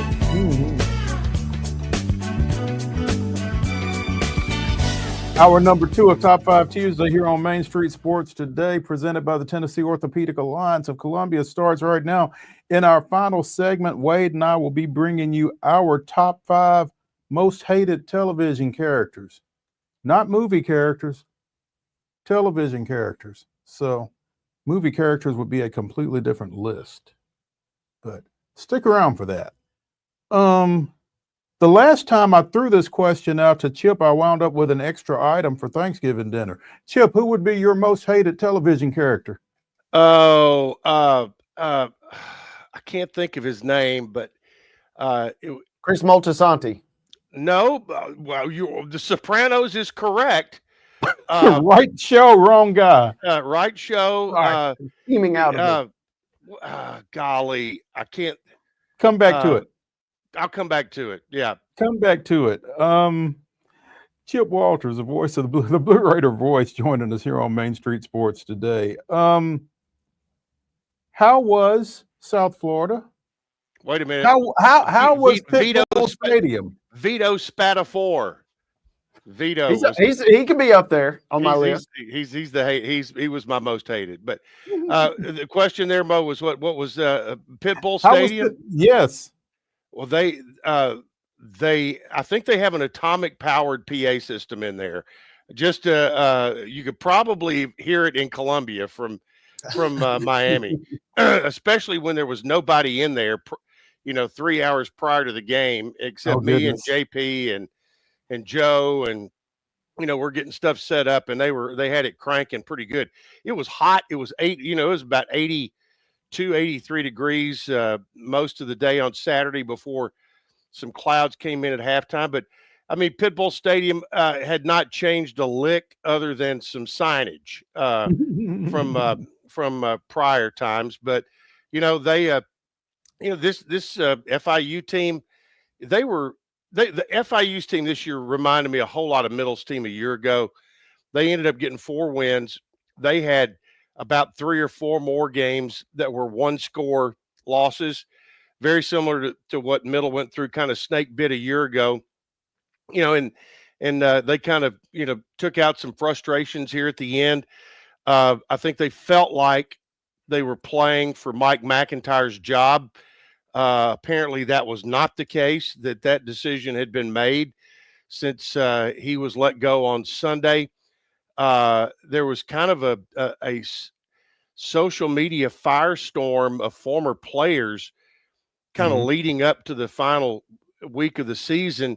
And, it's kind of odd because you never have heard anything like some of that stuff about Mike at all, because, we know what stock he came from, Right. and you know, and had success just about as a program rebuilder in a lot of Mhm. different places, Colorado, San Jose State, and had done a nice job. I thought. I would say probably the best coaching job at FIU since Mario Cristobal, and but I hate it for him, but it is the way of the world apparently this year in college football. It is indeed. Could you tell me something? Because I Yes. watched some of the ball game on Saturday. What are FIU's colors? Not what they wore. Okay. They wore 1978 Houston Oilers uniforms. It appeared, Now to but Carolina, there was a lot of definitely a love you blue kind of thing. I see yeah, where you're going there, but their yeah, colors are navy and old and gold, gold. Yeah. and or Vegas gold, as I Mhm. would be corrected by my radio analyst Kyle Turnham. He is an expert on the different shades of gold. So but no, they that I think that was their Miami Vice uniforms they had. Okay. They had an alternate set of Miami Vice where it had a lot of pink and blue in it, and they also had the field painted with a lot of Yeah. pink and blue. So Yeah, the end zones had that powder blue in them as well. Yeah, right. for a second, I wasn't sure I was watching the right teams, to be honest. But yeah, Middle had tough. the icy whites on, which is probably my second favorite uniform combo that we have. What's your favorite? Silver, blue, silver. Okay. The classic. Okay. All right. Not a great Saturday on the field for the Blue Raiders. No, not got off to a horrible start offensively. 3 and out on first 2 possessions, while FIU was scoring touchdowns on their first 2 possessions. And I'm no math major, but that does not work out real well. And, after that, it was kind of a, tay-to-tay kind of deal, back and forth. Middle did have its biggest scoring quarter of the season in the second quarter on Saturday, scoring 17 points in the second quarter, and that was the highest scoring quarter of the entire 2024 season. And it was cosm of the year when you look at that game. You didn't have a ton of penalties, but you had some critical penalties. And then when you look at what you were able to do offensively, defensively, and on special teams, that was one of the things this team, I think, searched for all season, was something they could hang their hat on. And I don't know if we ever got to that point. I think, this team was a pretty good big play team, but sometimes was a team that offensively, with its struggles in the offensive line, had trouble sustaining long drives. That's why, the handful of times here in the last 3 or 4 games where they did have, double-digit play drives that ended up in scores stood out so much. And defensively, obviously had some real issues against the run this year, especially against running quarterbacks. And then, you had some special teams issues, and, that is all part of, that growth process and things that Derek Mason and his staff are going to be working on and have been working on. And as the roster management piece of it comes together, the door that swings both ways, we've already seen it swing open with about 9 people who have announced their intentions to be in the transfer portal. And there's an expectation that as of tomorrow, you'll have about 16 or 17 individuals coming in the door on National Signing Day. So that process is underway. And I still have a hard time getting used to the reality of what college football, is when it comes to all of this. I was on a podcast yesterday, and in the just the conversation about okay, here are these 9 guys who put their name in. No real huge surprises there. Well, there are a couple to me that surprise. I Devin Curtis, he's a grad transfer, makes total sense. That he's going to go somewhere. Not that I'm surprised, but Drew Francis goes in. And he's one of those guys who didn't get to play until the last 3 games of the year because of some injuries, and you hate to see, and Drew's probably going to go somewhere where he's a better fit in the defensive scheme and will have an opportunity to play more. But knowing his family and his dad Jeff and just a super guy, you hate to lose quality individuals like that. You also lose guys to graduation like Holden Willis, who is as good a football player as I think has ever suited up at middle. When you get right down to it, and you just hate having those quality people around. Like Omari Kelly has announced his intentions. There's one where and this is just me as a fan talking, okay, and is that he's at Auburn, has 5 catches in 2 or 3 years, comes to middle, who puts him in a showcase position, puts him out, and then walks away from that, and walks away from the program that gave him that opportunity. That's where I have a little bit of an issue, but it's just the way of the world. That's a me problem, I think, more than anything else, because Omari is a super good guy, and unfortunately, it's all about looking out for me these days, and a lot of more me than we. So I don't think it's just a you problem. If it makes you feel any better, no, that's okay. But I mean, this is a conversation that we lapse into periodically. We saw Laura Mueller a couple of years ago, right? The pride of Chapel Hill transfer out of MTSU to Tennessee for softball, and as you said, after being afforded an opportunity to kind of showcase your skills, showcase them at the wrong time for Jeff Breeden and MTSU, and all of a sudden she's playing Southeastern Conference softball. And again, you roll out the Twitter template. I want to thank all of these people at fill in blank school for the opportunities, blah blah blah blah blah. But yeah. It's tough. I mean, and it's tough for schools like Middle Tennessee State, because at times you feel like you are developing kids that you're not going to see the full fruit of your efforts with. And that's the phrase the sentence you just gave right there.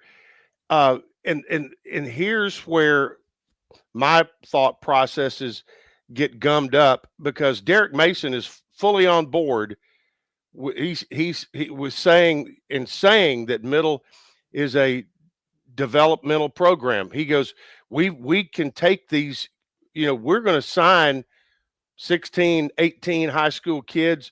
We're going to develop them, get them, and if that other opportunity comes, great. Or if they have a great career here, great. And he's on board with that, which a lot of coaches have to be these days. You don't really have a choice. Yeah. Right. And fans, we can all, drag our feet as much as we want to, but he understands that and knows that developmental system, again, is a two-way street and a two-way door, to where a guy who may have oversigned himself out of high school just to say, I want to be part of X program, now decides, okay, I'm 2 years in, or I'm, I've completed my career there and never really played a whole lot, but I've still got something to give, and has an opportunity to maybe go from a P4 to a G5 and feel like they can, fill that out. They're very open to those opportunities. So, In other words, I'm Omari Kelly at Auburn. right, exactly. And there's numerous of those guys, Mhm. and vice versa. Let's say, well, you look at UTEP's roster this year. There were 7 or 8 guys that had great years at Austin P last year that went with Scotty out to UTEP, and that happens. We had a lineman from Tech. Same thing. The elevator moves both ways. It's a fluid situation, and as you know, Derek, he's pretty gifted with words, and he has kind of used phrasing and phraseology numerous times to kind of define certain things, such as calling the National Signing Day tomorrow the draft, because he says that's where we're going to get our high school kids. That's the draft. He goes, then the portal opens December 9th. That's when free agency starts. So he's looking at it at that level, and so and he has the ability, and he and his staff have to have the ability to take the emotion out of it, because that's the job for fans and broadcasters and things like that, to leave the emotions in. And that's where I think there's that's the part where it's hard sometimes for, whether it's a player who leaves or you get too excited about one that comes in. So it's just it'll be an interesting time. And I don't know if we talked about this last week, but and I feel like I'm kind of preaching on here a little bit, but and I talked to Derek about this, is that National Signing Day tomorrow is about 10 days to 2 weeks earlier than it was a year ago or in the past. It used to be like the week after. Well, it was right, but I remember we were in Hawaii and the Bahamas, and they were going through letters of intent while we were on bowl trips. So my theory is right here. We've seen a lot of movement in college football coaching. ADs have pulled the trigger faster this year than we have ever seen. My theory is that moving signing date and the portal date up to December 4th and December 9th has forced the hand of athletic directors who are considering to make a change in their program to do it mid-season, so they can have somebody on board and not totally lose a signing period. Does that make sense? Absolutely. It does, yeah. It absolutely makes sense. Yeah. Chip Walters, the Blue Raider voice, joining us here on Main Street Sports Today, presented by the Tennessee Orthopedic Alliance of Columbia. Mr. Neely. I was just getting ready to say, Chip, you kind of described the paradox right now of small college athletics, really regardless of sport, but especially in football, is you have to find that balance of building the program, but also kind of being up front with the student athletes, it feels like, and kind of what the expectations are. And I'm in many regards, I'm kind of glad I don't have to deal with that, because that is a difficult conversation to have on a yearly basis. Yeah, the paradox is a great word, and roster management are the two words that are leading. Some people might say it's portal and NIL, but it comes back to roster management, and both of those things, have a lot to do. The NIL and the portal have everything to do with how you do manage your roster, and it's gotten away. And I don't care what level you are, whether you're P5, G5, D, 1AA, Division II, whatever. You've gotten away from building a program, and you build a series of teams. And so there's a lot of worst to first and first to worst we're seeing in all sports, and I think a lot of that comes back to this. Let's step away from football. Although I do want to ask you, how busy do you expect things to be in the draft tomorrow? I think out barring any major surprise, the hay is in the barn as far as that is concerned. From my understanding, it looks like, and believe me, I am not one who. Other people have the job of dealing with recruiting and all that kind of stuff. I'll wait and see who shows up before I don't have the energy and time to waste on all of that. But just reading from what I've read from others, 16 to 17 signees tomorrow, and of the 16 or 17, 10 of those are from the mid-state area. Wow. So, and so that I think is something that will be one of the headlines of the signing class that comes tomorrow. And then obviously you're 5 days away or so from other things happening, and from rumors of the portal to the actual facts start happening. And then I guess once you get through tomorrow and the days that follow there, once you get through your transfer portal work, that'll dictate what you do in February when the second signing day comes about. Right. And but then again, you'll have the opportunity to sign some transfers and get them in here prior to the spring semester starting. And so that I mean, you've got to have a PhD to understand the recruiting calendar these days in college athletics. So, but you're right. In this November period, it is taken a lot of it used to be that first Wednesday in February, we all waited for it, to what was going to happen. Mm-hmm. And now it is, I'm not going to say it's an afterthought, but it is taken a secondary position to the December signing period. And I think most programs are going to be like Middle, is that you use this signing period to basically build your high school and junior college signees and recruiting class. So we'll see. Chip, Sam gave you a shout out, said he listened to your call of men's basketball. Give us an update on men's hoops. Big win for them over the weekend. Huge. Huge win. Anytime you win at UAB, you've done something. You should be proud of that. Andy Kennedy's program, they won the American tournament last year to get to the NCAA. They got the bid. They were picked number 1 in the preseason in the American, ahead of Memphis.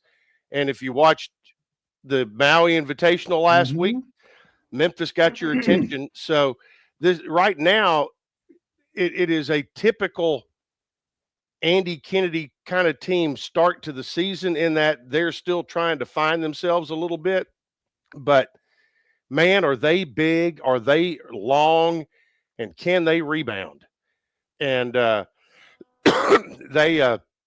they've got Yaxel Lindeborg, who is the preseason American Player of the Year.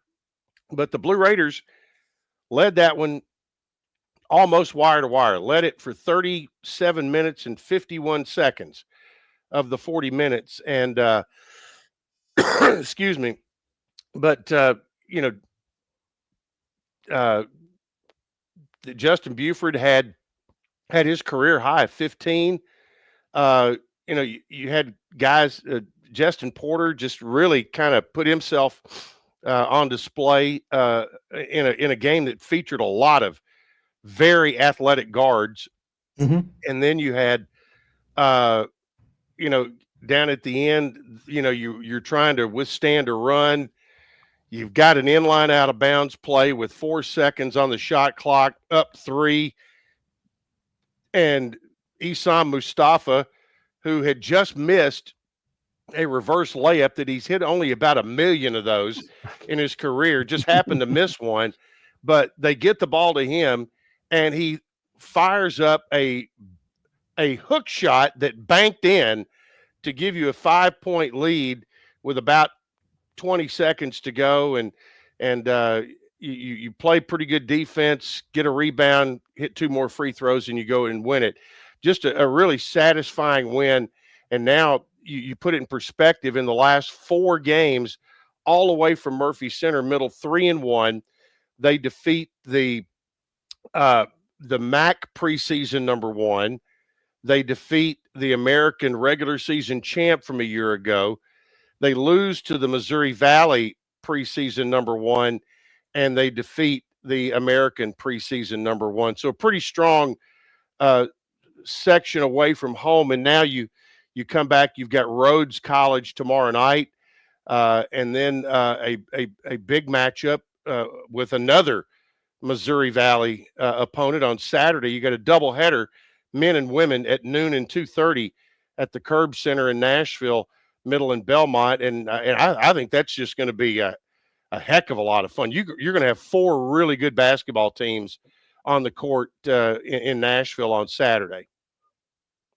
You absolutely are. Chip Walters, the voice of the Blue Raider voice, joining us here on Main Street Sports today. Let's talk about those Lady Raiders for a minute, because I think we talked to you after the Florida A&M win, which was a big win.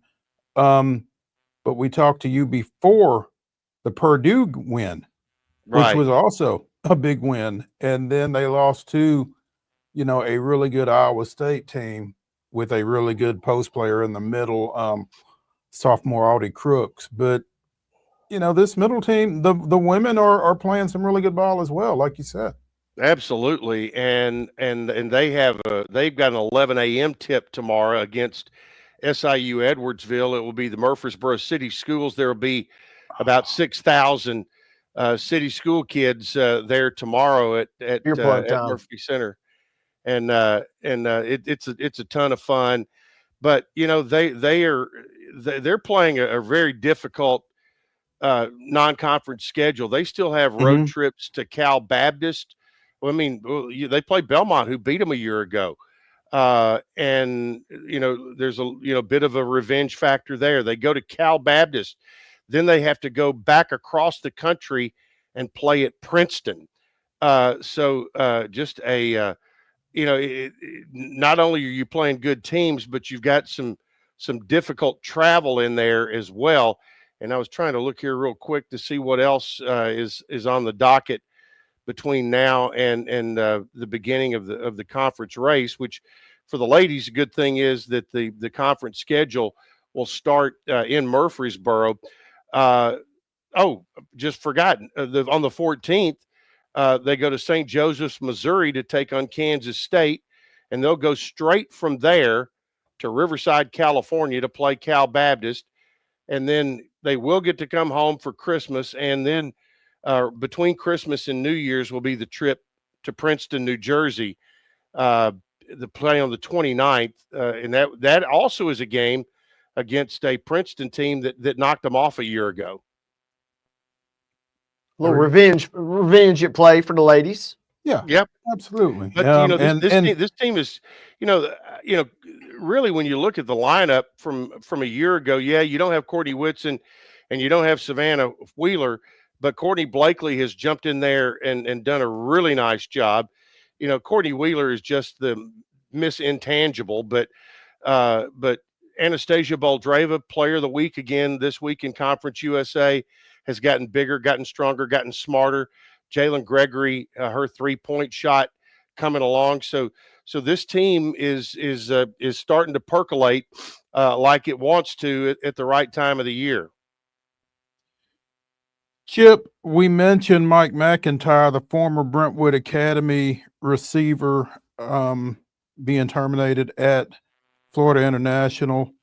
That's not the only coach that Conference USA has lost, apparently. Nope. Casey Keeler leaving Sam Houston and going to take over the Temple program. You talk about culture shock from Huntsville, Texas to Philadelphia, PA. Now, but he's from that area, though, Yeah, right? he is. Okay, okay. But yeah, it is a. Huntsville may have been the shock for him when The he got shock. there. Yeah. But you forget Brian Bohannon was one of the first coaches in the country to get let go at Kennesaw, and they've already hired Jerry Mack. Right, Jerry Mack, the former UT running back coach, among other things. Yeah. Well, yeah, and who was mentioned at Middle a year ago. Charlotte is open. Let's talk about the American and the Sun Belt. Biff Poggi or Poggi, however you want to. Not Greg Pogue, but Biff Poggi was relieved over there. FAU open. They just hired. They hired somebody yesterday. Tulsa is open. Appalachian State. Sean Clark was let go. Those guys got a false sense of what they are over there, clearly. Yeah. East Carolina has already filled their opening. Rice has filled their opening. And I think I did mention Tulsa, but those are just the openings in the group of 5. And that doesn't even include anything out west because, UNLV could very well come open if Barry Odom ends up with the West Virginia job, or, there's going to be some others out there that I just don't pay a whole ton of attention to. Chip, I got to ask you, does the Liberty job come open here in a couple of weeks in your mind? I don't know. And are you assuming that he might Hearing be Jamie Chadwell for a number of different jobs, but especially kind of feels like UCF is gaining a little traction in the last 24 hours. Well, I forgot about I forgot UCF they got one to they have one that is open. Well, I don't know if this is any foreshadowing or not, but Caden Salter announced that he's going to go into the transfer portal, the Liberty quarterback. So I don't know if he knows something or not, but I mean, Jamie Chadwell's been, he's they were down a bit this year, more so on the defensive side than on the offensive side, but obviously he did some amazing things at Coastal and had an undefeated and a Fiesta Bowl year last year at Liberty. So he is still a really, high level prospect. So yeah, I mean that could be a change there.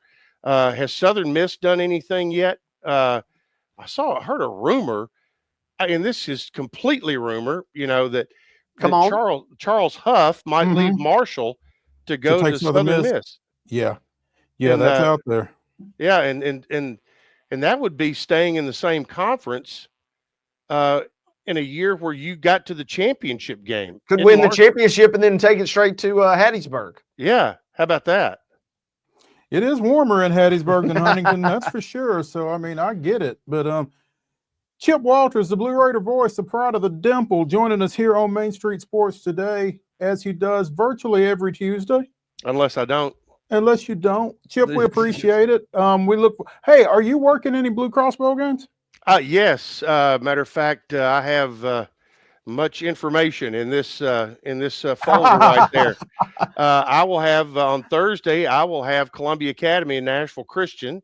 Oh my goodness. Are you going to be able to contain yourself calling the hometown team? Well, when I was in high school, they were not the hometown team.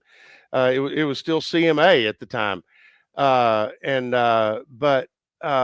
then on Friday, I have the 3A matchup with Alcoa and Martin Westview. Looking forward to that. And then Friday night, I will have Page and Sevier County. Ooh, yep. Okay. So by the way, I do need to have a conversation with you sometime either tonight or tomorrow. I've got a few little brain picking, sometime before little homework to be done. Yeah. Sometime before 2:00 on Thursday, huh? That's right. Sounds good. Chip, we appreciate it, man. I'll see you down there. All right. See you. Bye. Thanks, Chip. Hey, when we continue here on Main Street Sports today, presented by the Tennessee Orthopedic Alliance of Columbia, it's a quick grab bag because we still got to get to the final segment, Top 5 Tuesday, Most Hated TV Characters. Stay tuned after the break.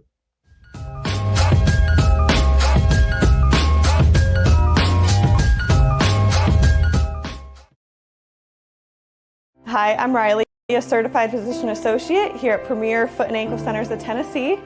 We have a couple locations, Murfreesboro, McMinnville, as well as Franklin.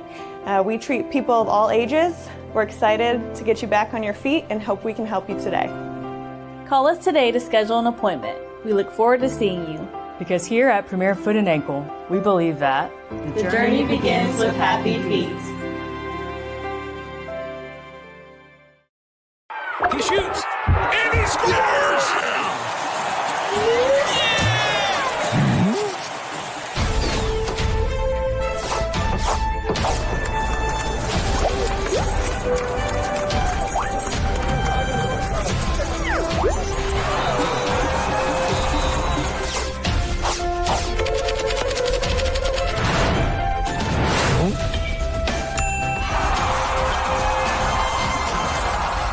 Whether you're an athlete or a weekend warrior, when it comes to your performance, don't settle for anything less than excellence.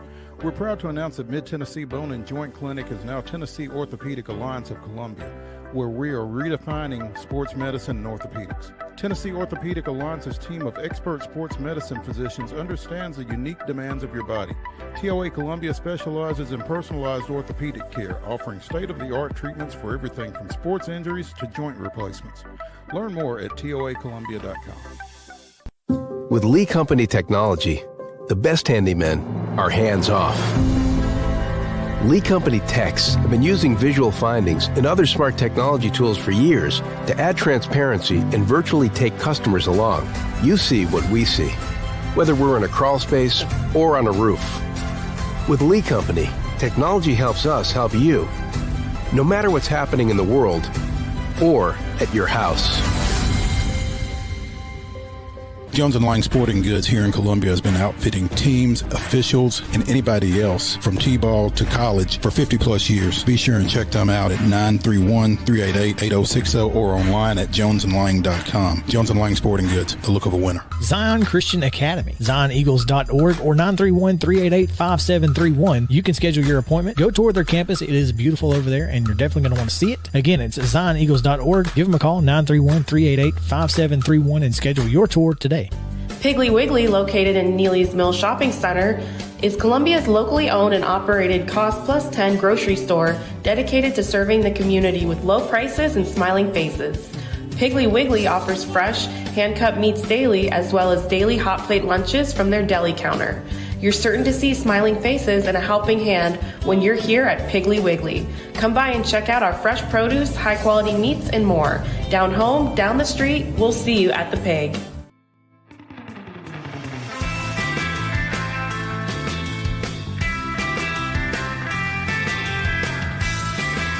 Top 5 Tuesday here on Main Street Sports Today, presented by the Tennessee Orthopedic Alliance of Columbia, continues. That's Wade Neely. I'm Maurice Patton. In our final segment, we will give you our top 5 most hated television characters. Right now, though, we're going to talk about somebody we love.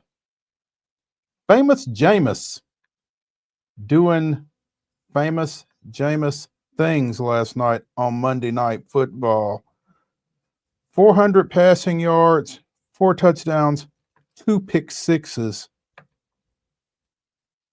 are a grouping of numbers that no other National Football League quarterback has pulled off.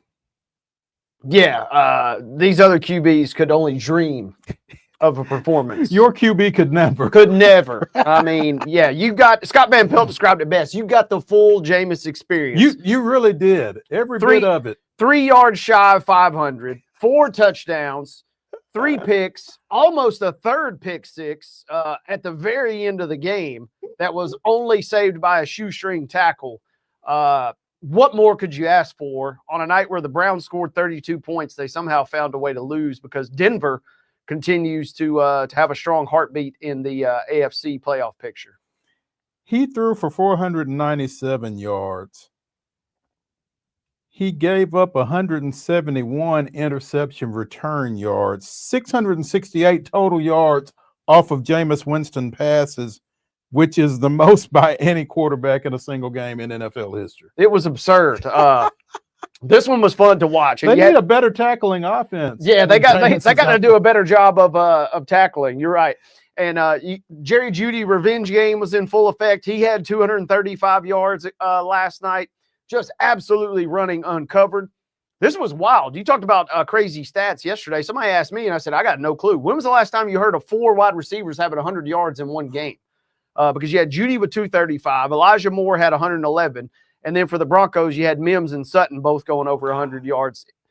Defense was optional, which was something coming into this game. It looked like it was going to be a classic 10-7 stinker, and instead we got treated to a 41-32 entertaining showdown. Winston also became the first player since 2019 to finish with at least 450 passing yards, 4 passing touchdowns, and 3 interceptions in the same game. The last player to pull off that feat was also Winston, who did it 5 years ago with the Bucks.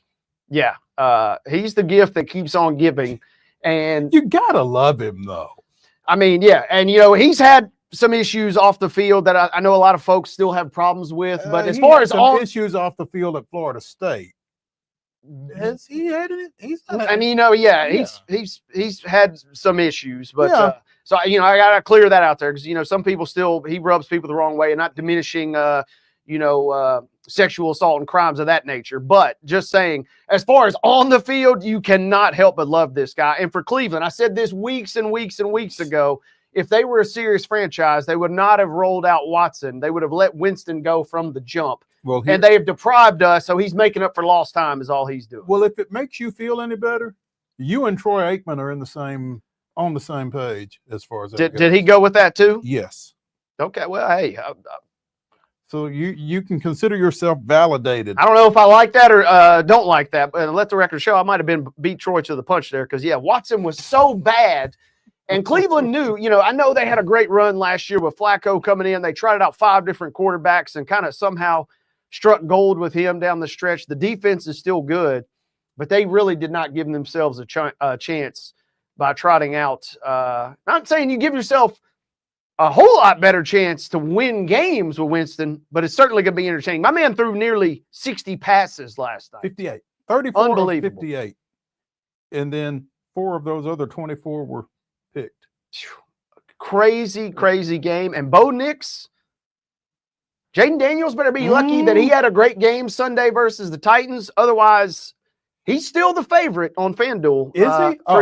Okay. But Bo Nix is creeping, and he's coming around. He's getting ready to take over his block if he's not careful. He was lucky that he had a good game Sunday versus the Titans because Nix, even though he wasn't at his best last night, he's still having a great rookie season as well after a really bad start. The Bo Nix buzz is definitely starting to pick up. I saw that Azeez Al-Shaair hit on Trevor Lawrence after our conversation with Teresa Walker from the Associated Press yesterday, and I did see the forearm shiver. I had never seen it from that angle before, but the 3-game suspension that was announced today was probably deserved and probably then some, to be honest. Heard somebody say on a podcast today he should be suspended until Trevor Lawrence is allowed to come back. Yeah, because it doesn't feel like he's coming back anytime soon. Probably, I mean, if you're the Jaguars, why bring him back at this point the rest of the year? I feel like, where there are concussions involved in illegal hits like that,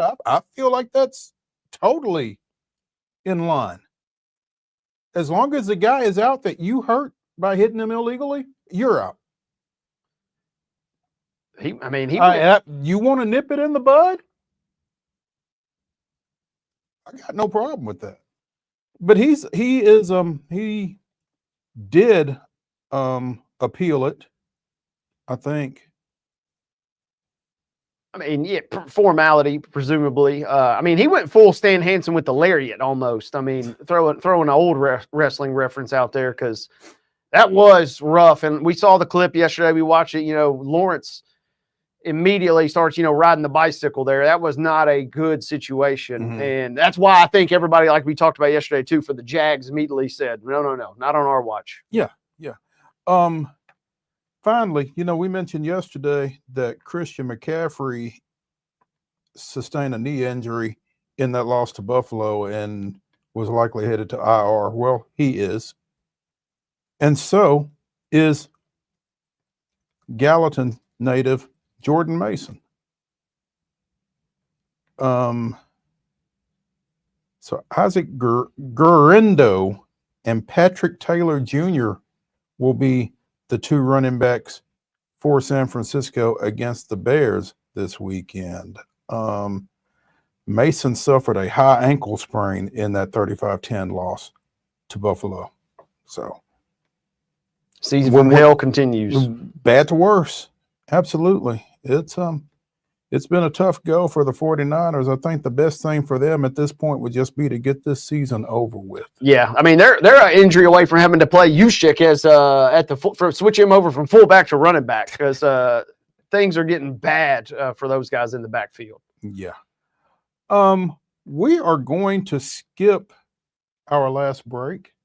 Producer Mark says we can. And we are going to roll straight into the final segment, Top 5 Tuesday, presented by Mid-South 5 Fitness. Two great locations, one in Franklin, one in Columbia, whatever shape it is you're in. Dallas Steele will get you in a better one. You can find him at Steel Athletes, STEEL athletes.com. Mid-South 5 Fitness is bringing you our top 5 most hated television characters. With that, Mr. Neely, the floor is yours. Man, most hated TV characters, I immediately thought of King Joffrey on Game of Thrones. And he's a bad guy from the very first scene that he's ever in the show. And that's all I'm going to say. I'm not going to give any spoilers if you're still missing that. But let's just know he is hated from the moment, which in some way, though, you got to respect because he lets you know that he's an ass from the jump. Yeah, he is the boy king, and oof, yeah, he'll make your blood boil, even if you're pretty level-headed. It's tough. King Joffrey got to go number 1. When I came up with this, I instantly thought of the HBO show Oz, the prison drama. Vernon Schillinger. Yeah, that's my number 1. HBO's produced some good villains over the years. Yeah, they do a good job at villains. Yeah, they do a good job of getting your blood pumping there. Number 2 for me, I'm going Breaking Bad. I'm going Skylar White, who starts off as a great character. You love Skylar. She's great. By the end, oh man, you do not like Skylar. And she turns on Walt, and that's all. Again, that's all I'm going to say for not spoiling it. But Skylar White got to go number 2 because just when you think you could trust her, it gets bad. I'm going to go old school with number 2 here. From MASH, Colonel Frank Burns. Now that kind of predates you. Yeah, I know that's the legendary show, but I got no frame of reference there. It's a legendary show. It was kind of a drama comedy, kind of ahead of its time along those lines. But Frank was that spoil sport kind of guy. Anytime there was any fun to be had, he wasn't doing it. He was urinating on it. Yeah. Yeah. So yeah. Frank Burns would be my number 2 most hated television character. Number 3, Wade. Number 3 for me, most hated TV character.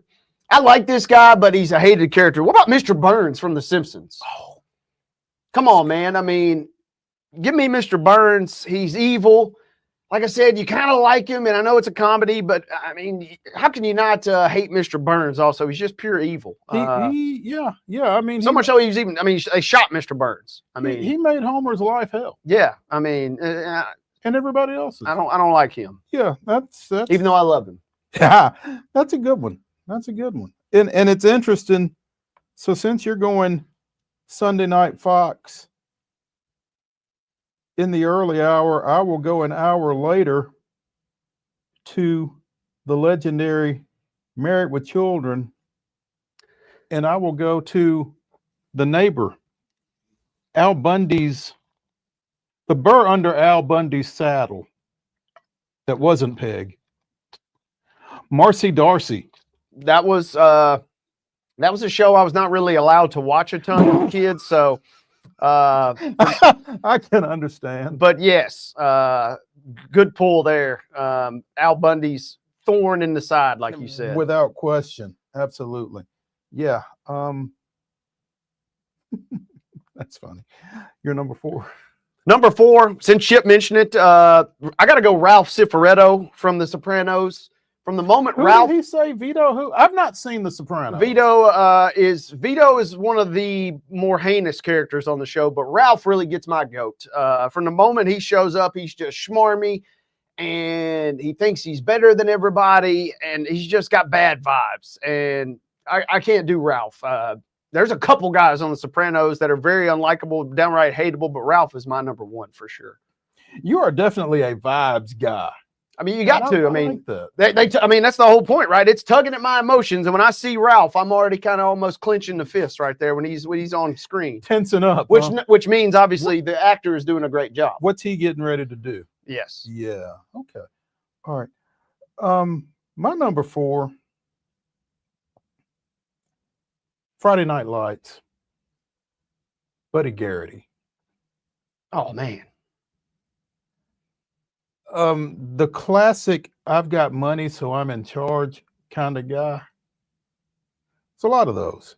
A very realistic character. I was going to say, and depending on which small town in Tennessee you go to, every town has a Buddy Garrity. One. I can think of one immediately. I'm going to protect some names. Across southern middle Tennessee, but those folks are out there for sure. Beyond, yes. So yeah, Buddy Garrity from Friday Night Lights is my number 4 most hated television character. You're number 5. Man, I go back and forth between these two. I flipped a coin, but I'm going Newman from Seinfeld.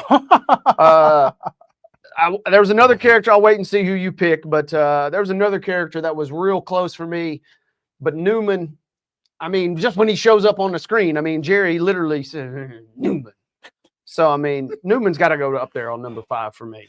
Hello, Newman. Yeah. My number 5 was from another binge watch back while we were in lockdown a few years ago.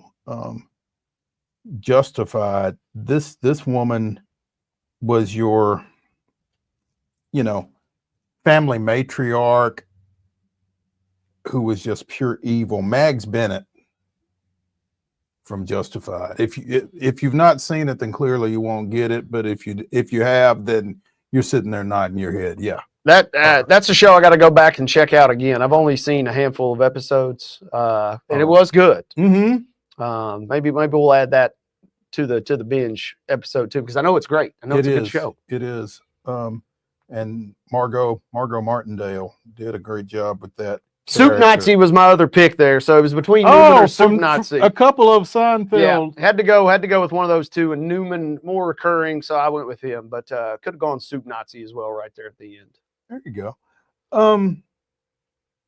Here's one, and this one, an honorable mention that a lot of people have, in years since the show ended, have kind of come around to this way of thinking, and I kind of have to. Florida Evans from Good Times. Because every time something good would happen for the Evans family, they would have some sort of a windfall or something like that. She would find some kind of way to give it back or just kind of, like Frank Burns, kind of spit on it. Fly in the ointment. Yeah, exactly. Yeah. So, that's Top 5 Tuesday. Again, brought to you by Mid-South 5 Fitness. 2 great locations, one in Franklin, one in Columbia. Thala Steele, you can find him at Steel Athletes, STEEL athletes.com. Whatever shape you're in, he'll get you in a better one. Check him out, especially here at the holidays. That's going to do it for Main Street Sports today, presented by the Tennessee Orthopedic Alliance of Columbia. Wade Neely, Maurice Patton, we are here in the Lee Company studios, and we will see you all at 2 o'clock tomorrow. We'll be talking a little local basketball with Joe Sullivan, so be sure and check us out starting at 2 o'clock. We'll see you then.